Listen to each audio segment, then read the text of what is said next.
Actually Vasuki constructions ಬಂದು ನಮಗೆ idea ಇರಲಿಲ್ಲ. ನಮಗೆ ಬೆಂಗಳೂರಲ್ಲಿ ಮನೆ ಯಾವ ಥರ ಕಟ್ಟಬೇಕು ಅಂತಲೂ ಅಂದರೆ ಒಂದು ಐಡಿಯಾ ಇರಲಿಲ್ಲ. ಬಟ್ ಅವರು ನಮ್ಮ ಮಾವರ ಕಡೆಯಿಂದ ಪರಿಚಯ ಇದ್ದರು, ಫ್ರೆಂಡ್ ಇದ್ದರು. ಅವರು ಜಸ್ಟ್ ಯಾರೋ ಒಬ್ಬರು ರೆಫರೆನ್ಸ್ ಮಾಡಿದ್ರು ಹಾಗೆ. ಮತ್ತು ಅವ್ರದ್ದು ಕೋಟ್ ತೊಗೊಂಡ್ವಿ. Then again we just go through that quotation and so the materials ಯಾವ ಥರ ಇದೆ ಅಂತ ಎಲ್ಲ. ಬಟ್ ಎಲ್ಲ compare to other constructions all means within ಬಜೆಟಲ್ಲೇ ಇತ್ತು ಮತ್ತು ಗುಡ್ ಕ್ವಾಲಿಟಿ ಇತ್ತು. ಅದರಿಂದ ನಾವು ಅವ್ರ ಜೊತೆ ಇದು ಮಾಡೋಣ ಅಂತ ಪ್ರೋಸೆಸ್ ಮಾಡಿದ್ವಿ. ದೆನ್ ಅಗೇನ್ ಇನ್ ಬಿಟ್ವೀನ್ ನಾವು ವಿಸಿಟೆಡ್ ಮಾಡಿದಾಗೆಲ್ಲ ನಮ್ಗೆ ಅನಿಸ್ತಾ ಇತ್ತು ಓಕೆ ಚೆನ್ನಾಗಿ ಬರ್ತಾ ಇದೆ. ಅವ್ರ ಪಾಯ ಹಾಕಿದಾಗಿಂದ ಹಿಡಿದು ಫಸ್ಟ್ ಬೇಸ್ಮೆಂಟೇ ಇಂಪಾರ್ಟೆಂಟ್ ಮನೆಗೆ.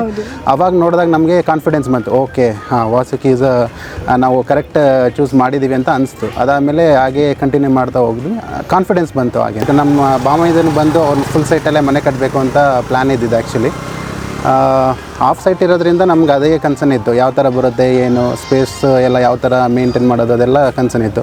ಅಗೇನ್ ಡಿಸೈನಿಂದ ಹಿಡಿದು ಅವರೆಲ್ಲ ಪ್ಲ್ಯಾನ್ ಕೊಟ್ಟು ದೆನ್ ಅಗೇನ್ ಎಲ್ಲ ಇದು ನಮಗೆ ಒಂದು ಇದು ಕೊಟ್ಟರು, ಪಿಕ್ಚರ್ ಕೊಟ್ಟರು ಯಾವ ಥರ ಬರುತ್ತೆ ಇದೆಲ್ಲ ಅಂತ. ಎಲಿವೇಷನು ಅಷ್ಟೇ. ನಾನು ಈಗ ನೋಡಿದಾಗ ಫೈನಲ್ ಫಿನಿಶ್ ಆದಾಗ ನಮಗೆ ಓಕೆ ಚೆನ್ನಾಗಿದೆ ಅನಿಸ್ತಾ ಇದೆ. ಎಲ್ಲ ಸ್ಪೇಸಿಯಸ್ ಆಗಿದೆ, ಎಲ್ಲ ರೂಮ್ಸ್ ಆಗಿರಲಿ ಹಾಲ್ ಆಗಿರಲಿ. ಮೆಟೀರಿಯಲ್ ಇದೆಲ್ಲ ನೋಡಿದಾಗ ನಮಗೊಂದು ಐಡಿಯಾ ಇತ್ತು ಆಲ್ರೆಡಿ, ಮೆಟೀರಿಯಲ್ ಯಾವ ಥರ ಚೂಸ್ ಮಾಡಬೇಕು ಏನಂತ. ಅಂದರೆ ನಾವೇ ಓನಾಗಿ ನಿಂತ್ಕೊಂಡು ಮಾಡಿಸ್ಬೇಕು ಅಂತ ಇರೋದ್ರಿಂದ ನಮ್ಗೆ ಐಡಿಯಾ ಇತ್ತು ಆಲ್ರೆಡಿ ಮೆಟೀರಿಯಲ್ದು ವುಡ್ದೆಲ್ಲ.